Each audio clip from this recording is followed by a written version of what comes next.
What do you think about the Nash thing? I think it's a great hire. But what did you think about like the white privilege? It was a dumb argument. It's a dumb argument, and here's why. Yeah. Because white privilege. Well, break down the argument for anybody who's listening. So Steve Nash is a player who basically was the Hall of Famer and won the MVP twice. And since he's retired, he's had like little kind of side assistant coach jobs, but nothing major. He got the head coaching job in Brooklyn. And it's a job that a lot of people obviously wanted because you have Kyrie Irving, you have Kevin Durant. It's in Brooklyn, brand new facility, all those things. And there were people who got mad and said, this is another example of white privilege. That if white guy comes in and he gets this coveted job and all that.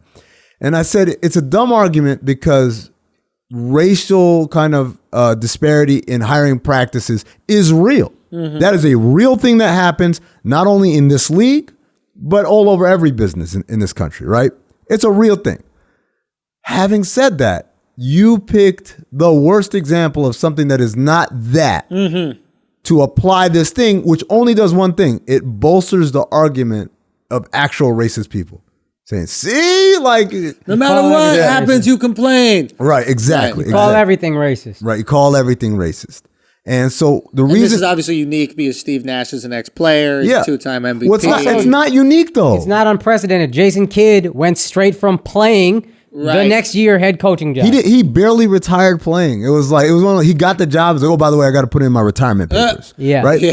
So this is what I said. It's not white privilege. It's superstar privilege. Right. Our league is built on these great superstars making it interesting, many people tune in. Everyone from Wilt to Magic and Bert and Jordan and LeBron. And that's our legacy, right? These guys built it so that all of us, whether you're a media person, whether you're a minimum guy, whether you're a GM, we're all making more money and there are more of these jobs for us as a result. There's at the comedy club, sometimes there'll be like journeyman comics complaining that like a really famous comic bumps them. Right. You know, like a Chris Rock or somebody will even come down, or like maybe even somebody much less than Chris Rock, but still famous enough will like bump their spot in the lineup. And these comics will, a lot of times like complain, I can't believe Aziz is bumping me or something like that.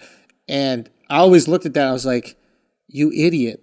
Them performing here is the reason why we're all here. We have a job. Yeah. That's why they can do 3 or 4 shows. This is the PR. This is going to be in the Post tomorrow. It's going to be in New York Times tomorrow. It's the reason these shows are going to be sold out. That's why people show up. Maybe Aziz will drop in. Exactly. They're hoping this is going to happen. And then you just get me. Say what? And then you just get me. What do you mean? Half the time they don't notice. So they don't know. Oh, Aziz is great. Aziz I never got angrier? What the fuck is I never noticed his eyes. But no, that's exactly it. They raise the tide so that we all win, right? Yeah. The thank you we give them is maybe sometimes you don't have to wait in line, right? Yes. So you don't have to do that. I was a video coordinator and then I was a player. No, you don't have to do that. You can talk about Spoelstra. It's all good, man. No, but like... Listen, it's fine. I'm talking about myself. I had to do the shit. Yeah. But like there was never a moment in my life where I thought, look at this motherfucker right here. Like he gets to skip. No, that's what he gets to do. Just because you got a couple MVPs? Yes. Yes, exactly. You got a couple MVPs. Exactly. 5'4". And white, and I got the MVP twice in the NBA. Derek Fisher should be the fucking coach, whoever I want. Derek fucking Fisher cutting line, man. Like, that is the most offensive one. Yeah, Doc Rivers cutting line. Like, I mean, like I say superstar, but like is Doc Rivers overrated, bro? Can we really have this conversation? Blown a 3-1 lead 3 times. No. His teams, the Pistons back in like, remember when Tracy McGrady was like, I'm so happy to finally be out of the first round. He's up 3-1 on the Pistons, I think. He was with the Magic when Doc coached the Magic. I'm so happy to be out of the first round. Weight lifted off my shoulders. Then they lose 3 straight, lose a series. Clippers against Houston are up big in the closeout game. 3-1 or 3-2 at the time. I know they had a 3-1 lead. 3-1. They lose the series, and then these Clippers. That's right. Wow. So is Doc overrated? He's over and underrated. It's kind of weird. Okay, go. Like, I think Doc definitely does a great job of building a mystique around him. Yeah. Doc is really smart in the press conferences. He does the thing where like you ask a question and be like, that's a great question. And like media people like that. They feel good. And so like, so they write nice shit about him. And I don't think it's like on purpose. I think it's just someone who makes you feel good. You're not going to throw everything at him. So he does that very well. I think at the same time, Doc is like, he's a really good coach. Like we saw that Clipper team last year. Nobody thought, they traded everybody and everyone's like, oh, they're tanking. They end up making the playoffs because Doc coached his ass off. He's really good at coaching, and normally he's really good at getting guys to buy in. I think this year was a tough year for him and a tough year for them. You could tell those guys look like, that's what I said, they look like 5 guys who just met. Like, we're gonna play pickup now. I mean, like Beverly and Lou didn't even want to be there. They didn't want to be there. They said it publicly. You don't gotta like mince your words here. Yeah. They said it publicly. They tried to leave. No, they I don't like this intentional foul of mean. I want flagrant 2 of mean. For real, you can't play a game 7 with those guys. I don't want Lou Williams, Patrick Beverly this year. Lou, I fucking love. Patrick Beverly's a nut, but Lou, I fucking love. But Lou, I'm gonna go to the strip club and get some chicken wings. Lou, I don't want him. I don't want him on my team for Game 7 this year. But it's not. You know, it's weird because, you know, everyone like the Mike Malone, the coach of the Nuggets, like, oh, you guys didn't believe in us. Like, you went down 3-1 though. Yeah. Like yes, it's great to come back from 3-1 down. Right. Yeah. It's a great feat, but we have to start with you put yourself in a position to be down that much. Yeah. Right. It would be like if I had $1 million. Yeah. And then I blew $999,999. Right. And then with that last dollar, like a way to come back, I came up with $1,000,001. No, I didn't believe in you. Yeah, you blew $1 million. You gave me every reason not to believe in you. You gave me every reason not to believe in you. Yeah. Right? Like it wasn't. You didn't start broke and then like work your way to this. You made yourself broke and then you built. But you gotta do. Nobody believes in us. Of course. Yeah, it's a motivational. Every tactic. edge at that level you could get, you need. But so having said that, it's weird that Doc would just let that fall apart. Like, dude, you gotta put that on a coach. Did you see that shit in Game 6 when he's like begging them to play?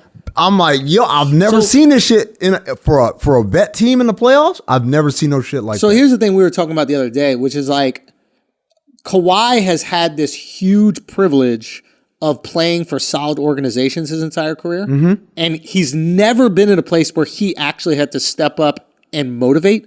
Like Kawhi just gets to show up, do the job, go home because everything else is handled for him. Right. The player relations are handled, right? Who gets the ball is handled. Anybody does something bad, if somebody comes out, slaps him on the wrist. And then he goes to the Clippers and the Clippers needed the alpha dog to start smacking people in the fucking mouth. They needed someone. And Kawhi sat there and mumbled like a fucking autistic kid on the bench. They needed a Kobe or Jordan. No, I mean they needed a Kyle Lowry. They don't need a Kobe or Jordan. They just needed somebody who's going to stand. They needed David West, like just a dude who stands up and says. They need Udonis. Yeah, has him. Yeah, you call him Udonis. I'm his tribal name. Come on, bro. No, but you know what it's like? It would be like if you showed up here, walked in, sat down, are we recording? Record, and then you got up and left. Exactly. And what the reality I want to do every week. Yeah, but the reality is there's a lot more shit to it. You got that point out? Mark that, and we're going to replay that and then send that right back. Okay. There's a lot more shit to it than just showing up and doing quote unquote. The job is bigger than the job description. But he hasn't had to do those other things. No, and we're faced with the situation. I would say the Clippers are a good organization. First of all, I don't want it. They're not the same Clippers as they were before. Right. No, they're so different. They're so different. I mean, just ever since Steve Ballmer bought the team, it's been nothing but winning. Yeah, look, it's so different. It's a lot more winning than it was under the other guy. Right? They have more winning under Steve Ballmer. In like 5 years. Get to the playoffs and disappoint everybody? They've been doing They didn't even used to get to the playoffs. He's a weird looking guy, isn't he? Ballmer? Yeah. Oh, yeah. He looks like a fucking beluga whale. Have you ever seen one of those beluga whales in like the, what are they called? The water zoo? Like a beluga. Aquarium, yeah. Just that bald head, stupid face. You know what I mean? Does he pay you? What's going on? Ballmer? Yeah. No, but I wish he would, man. He got money, bro. He got the Microsoft money. More money than the next 15 NBA owners combined.